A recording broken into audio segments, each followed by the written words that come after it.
Welcome to the AIST AFM training demonstration. In this video, we will walk you through the key steps of the standard operating procedure so that you can safely and effectively operate this instrument. Before we begin, let's talk about safety.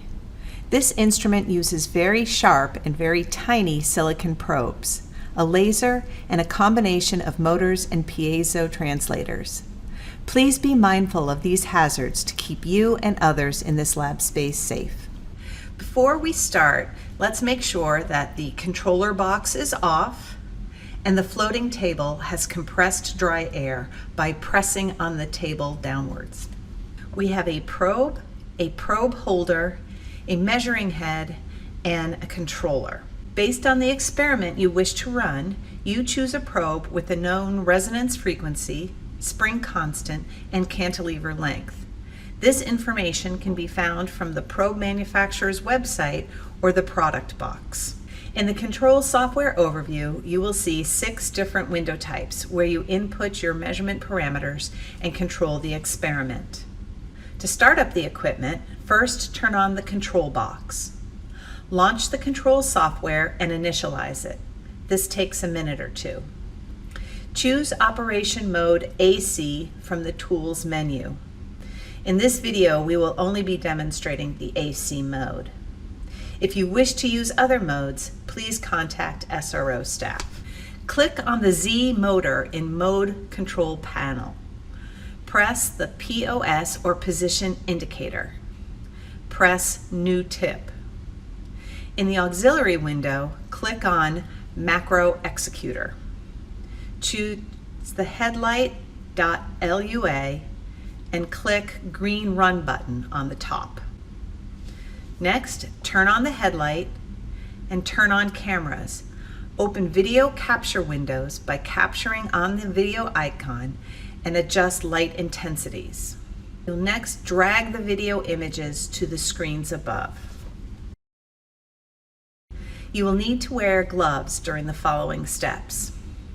Your sample size should not exceed 40 by 40 by 15 millimeters. Select a sample holder / metal puck and affix sample to sample holder using double-sided tape.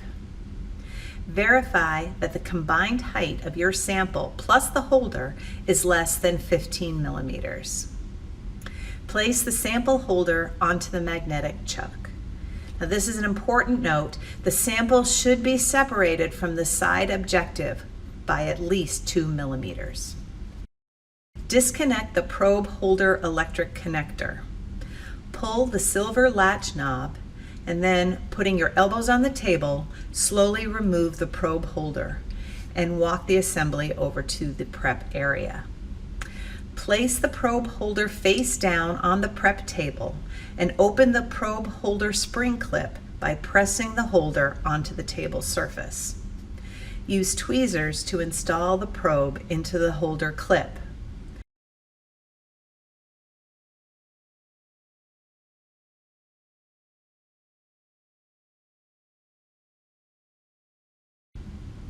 Once back at the instrument, reverse the process by placing your elbows on the table and carefully sliding the holder into the slot and reattaching the probe holder electric connector to the measuring head. It is very easy to damage your probe in this process. Never force the probe holder back into the slot. You should now be able to see your probe cantilever in the video capture window. With the probe holder installed, click on the laser adjustment icon. In the new workspace, click INIT or the initial position. Click Find Tip and click Adjust Diode. Now it's time to configure the probe. In the auxiliary window, click Oscilloscope. Click red arrow to activate MAG O-scope trace. Enter length of cantilever. Remember, this is found on the probe box or on the manufacturer website. Enter desired free amplitude. For non-contact, this is generally between 5 and 20 nanometers, where 20 nanometers is the default value. You can configure the probe in auto mode, but we prefer doing it manually for first-time users. In the SPM control panel, click INIT or Initial Tuning. Verify resonance frequency is correct for your probe. If it's incorrect, input the correct value. Click Set Amplitude. Next, click M Approach. This is the motor approach. Be patient because this typically takes about 1 to 2 minutes for engagement with your sample. To monitor the progress, you can check the probe amplitude versus scanner Z position graph. Once engaged, click Fine Tuning, click Set Amplitude. Click Landing and then Adjust Gain. Click Curves View icon and select the Z sweep and press the green arrow. Verify that the trace and retrace curves show little or no hysteresis, and make sure that the set point is in the linear portion of the curve. If you have hysteresis, the system may still be settling. Execute the Z sweep several more times until you observe a proper curve. And again, this could take a few minutes.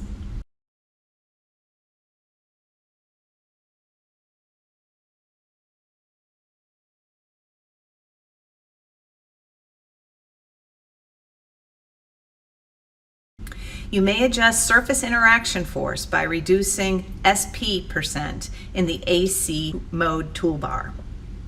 Calculate half of the distance between the set point and the free amplitude, which in this case is 1500. For example, the set point was 22,000. The free amplitude was 19,000, with the difference being 3,000, and half that difference is 1500.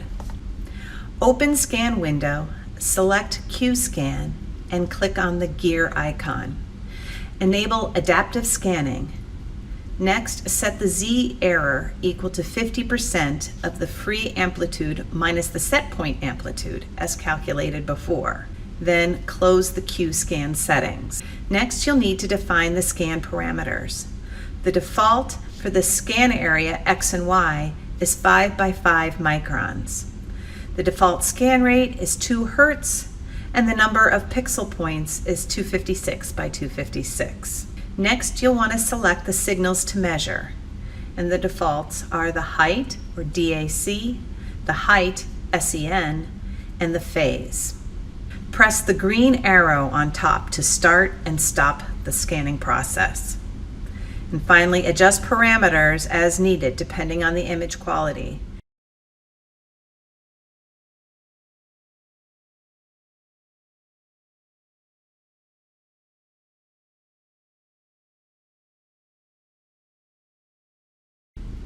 To save your data, click Data View. Select the scan you want to save, click File, and click Advanced Save to choose from options. On Z Motor Control panel, press New Tip. Remove probe from the probe holder and replace the probe holder into the AFM head.